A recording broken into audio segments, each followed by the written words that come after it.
Hello everyone and welcome to the channel. Today we are diving into a tier list for strategists and Marvel rivals. Let me just say this up front, they are all really good.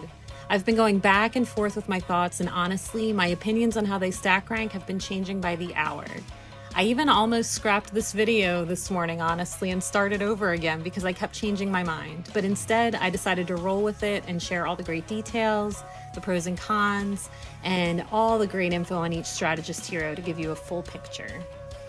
I am having an absolute blast in Marvel Rivals, meaning Strategist. They're dynamic, fun, and the combat feels really smooth and exciting.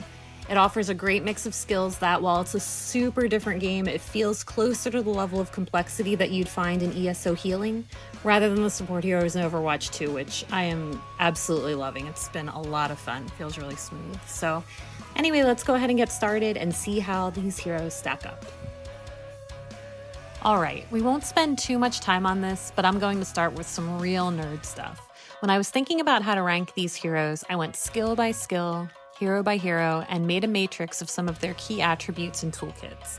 There are a few highlights that I want to share. Some toolkits that are more rare or unique to specific strategist heroes. For example, Cloak and Dagger is the only strategist with an enemy debuff.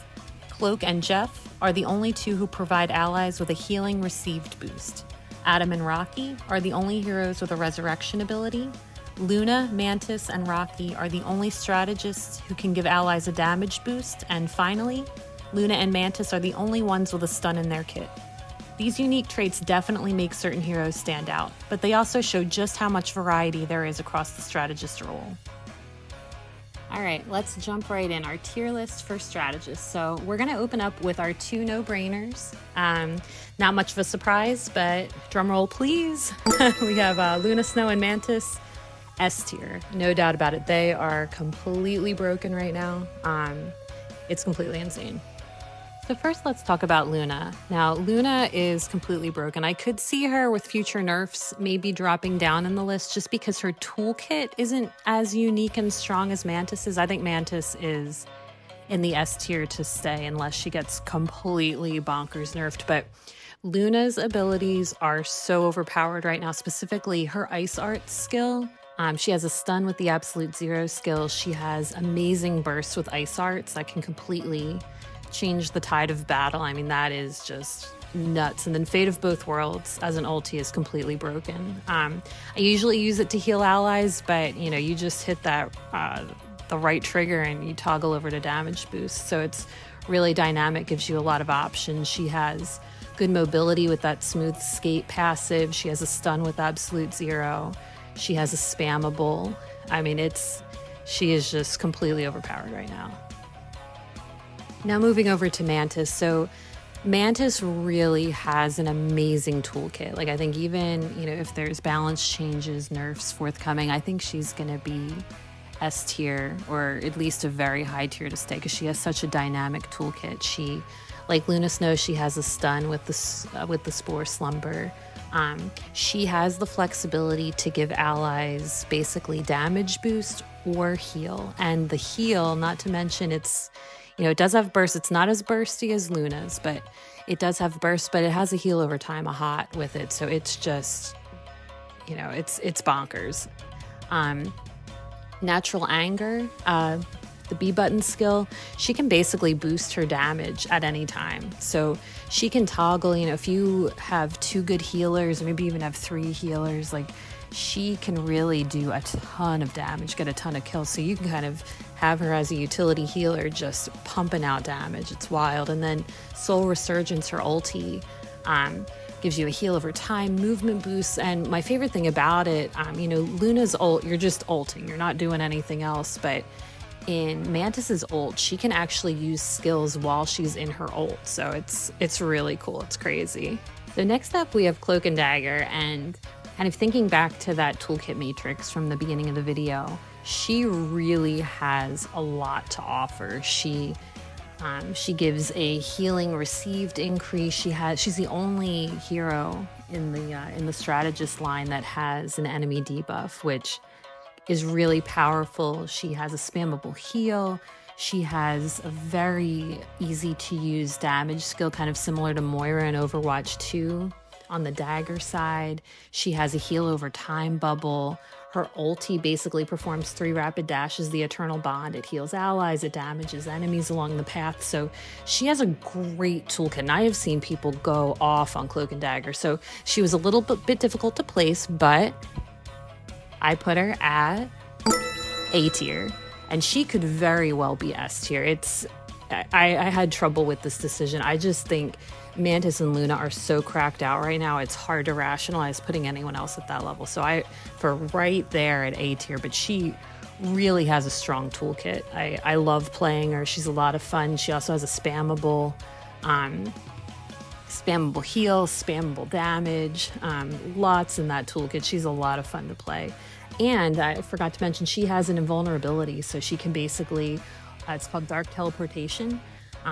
She can enshroud nearby allies, grant them a movement boost, and make them untargetable and invisible to enemies. So super powerful. It doesn't last very long. It's only a second or two, but that can be key in a battle, just enough time to kind of get out of danger, which is great.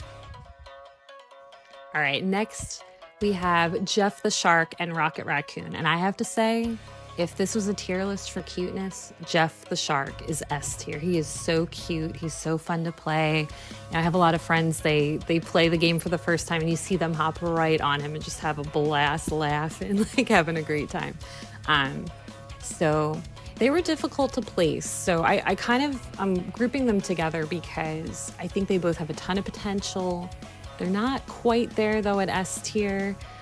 All right, so where do we put Jeff and Raccoon? They have a great skill set. They both have unique skills, again, referencing back to that toolkit matrix.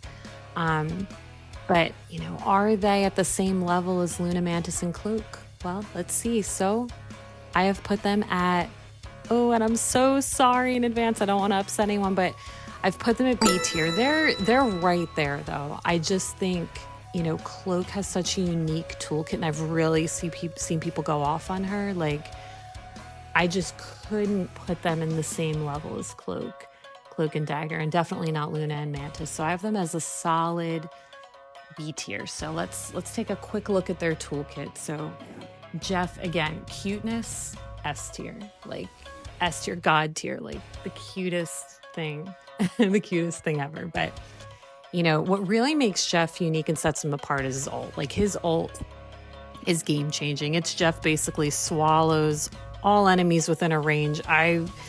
When I've been on Jeff, I've swallowed up to 4 max. Actually, no, 5 max. It's crazy. So it can completely impact the battle. You can be holding a point and then Jeff swoops in, throws you all off the map, and you come back and the other team is holding the point. So it's really a game changer, very unique. He has great mobility with the hide and seek, and he can go up and down walls.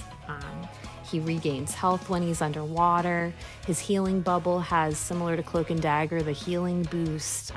He basically has a spammable heal, and he does a lot of damage. I have been like, if Jeff flanks you and catches you off guard, oh my goodness, you can go down. So he's super powerful. It's just, I just can't put him in the same level as those other tunes. Then we have Rocket Raccoon, and honestly, I have had some cracked out games on Rocket. His weakness, I would say, is that he doesn't have a strong burst heal. But if you're pumping out those orbs, it's spammable. It basically gives you kind of like a base layer of heals, which is super helpful. So you pair him with another healer, and it can be really powerful, like a really powerful combo. He has a unique skill in that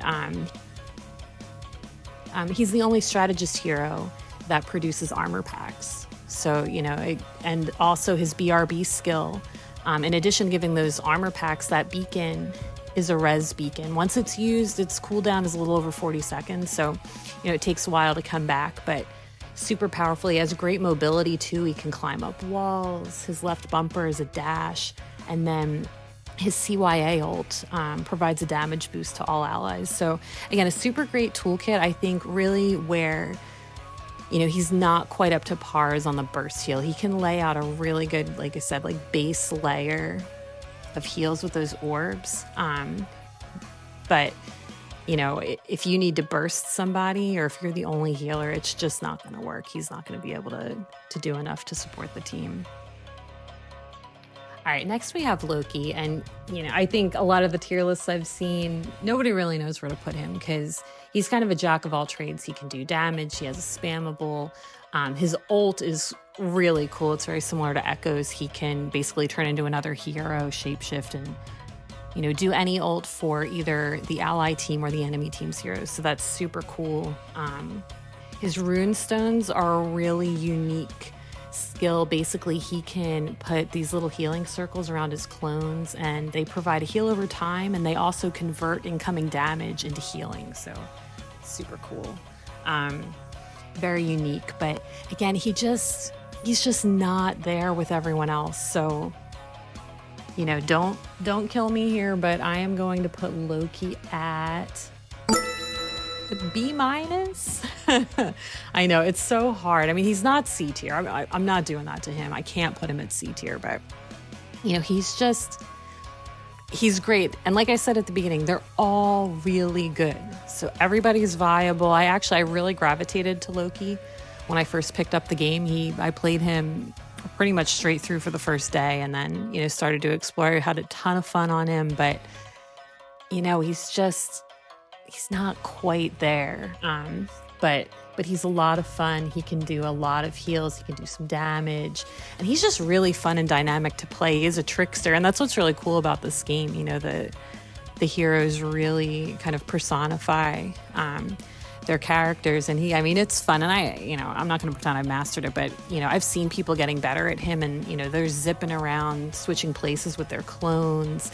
Having a ton of fun on him with that doppelganger skill. So, he definitely has a lot of potential, but I would just say he's not quite there yet. And then last but not least, we have Adam Warlock. And oh my goodness, I had so much trouble figuring out where to put him. I have gone back and forth on him. When we first started playing, we thought he was S tier. Then, I thought he was complete garbage. And then, I just have been all over the place. So where he landed here, A- B+.